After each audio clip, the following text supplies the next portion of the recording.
daripada COVID yang melanda dalam negara kita pada awal Januari ini dan kita bermula untuk melaksanakan PKP dan sebagainya, Bomba telah turun padang daripada 30 Mac untuk turun ke bawah untuk membuat program sanitasi. Jadi oleh kerana kita melihatkan ketika itu sanitasi adalah satu aktiviti yang penting. Kita lihat dengan negara yang lain juga membuat sanitation dan sebagainya. Jadi maka Bomba adalah satu unit yang besar, yang banyak networkingnya di seluruh negara. Jadi dengan peralatan yang juga ada kesempurnaannya, dan kita menggunakan anggota Bomba untuk membuat sanitasi seluruh negara untuk jabatan-jabatan kerajaan, bangunan-bangunan kerajaan, tempat-tempat awam dan sebagainya. Sehingga sekarang kita telah membuat sebanyak 10,000 lebih operasi, 10,000 lebih operasi.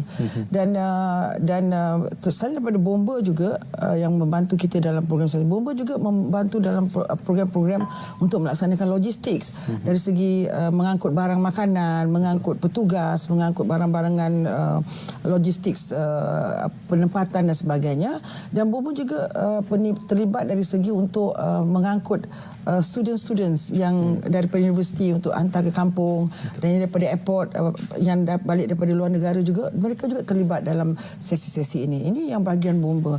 Dan juga anggota-anggota PBT juga, penguatkuasa PBT juga banyak main peranan, kerana apabila PKP telah di SOP dah keluar, jadi mereka harus pastikan bahawa kawasan mereka itu, penduduk-penduduk itu mengikut SOP yang telah ditetapkan, seperti harus berbaris untuk penjarakan sosial, dan juga pakai pelitup muka, dan pastikan kedai-kedai itu, kedai-kedai runcit yang beroperasi, kedai-kedai mall dan kedai-kedai supermarket besar mungkin tidak ada masalah kerana mereka lebih structured. Tapi kedai-kedai runcit yang kecil dan sebagainya, mereka tidak structured. Jadi kita perlukan penguatkuasaan daripada PBT untuk memastikan mereka melaksanakan SOP-SOP yang telah diarahkan. Tapi pada peringkat awal pada Mac dan April, tak salah saya, mereka tidak biasa lagi, masa kalang kabut.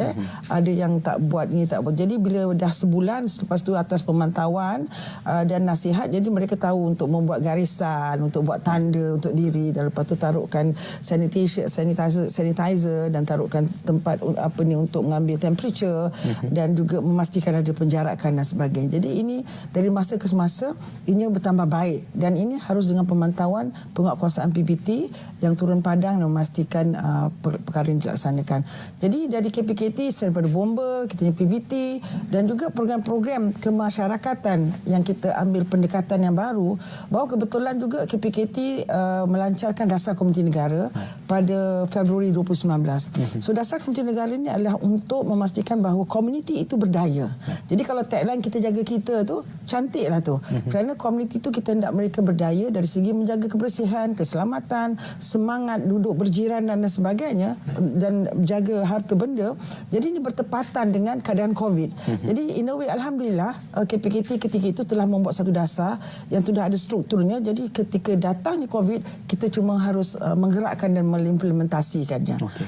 Jadi approach ini adalah penting kerana kita nak memberdayakan komuniti. Kerana perkara ini kerja-kerja untuk menjaga penjarakan sosial, pelitup muka, dan menjaga merebaknya COVID tidak mana mungkin dilaksanakan oleh pihak-pihak berkuasa saja, seperti Bomba ke tentera ke polis atau siapa. Tak mampu kita nak membuatnya. Tapi dengan pelibatan komuniti, maka ianya akan lebih successful, lebih berjaya. Dalam mesyuarat-mesyuarat MKN, saya sendiri hadir. Kalau kita hadir, timbalan akan hadir, dan KSU juga turut hadir. Kita memberikan pandangan-pandangan dari segi pelaksanaan. Jadi kerana peringkat kerajaan tempatan itu adalah peringkat yang paling dekat sekali, third government, level government kan, yang paling dekat sekali dengan masyarakat. Jadi segala program-program SOP dan sebagainya, pelaksananya adalah di peringkat kerajaan tempatan. Jadi kita akan berikan pandangan tentang bagaimana, apakah dalam bidang kuasa kita dan sebagainya. Macam pelesenan, macam kedai-kedai runcit, kedai-kedai makan, kedai-kedai hiburan semua kan. Jadi itu semua ada dia punya tata tertib yang harus mengikut SOP. Jadi yang ini menjadi pengawalan di bawah peringkat akar umbi. So memang kita beri banyak pandangan, dan untuk pelaksanaannya banyak tertakluk kepada kerajaan tempatan.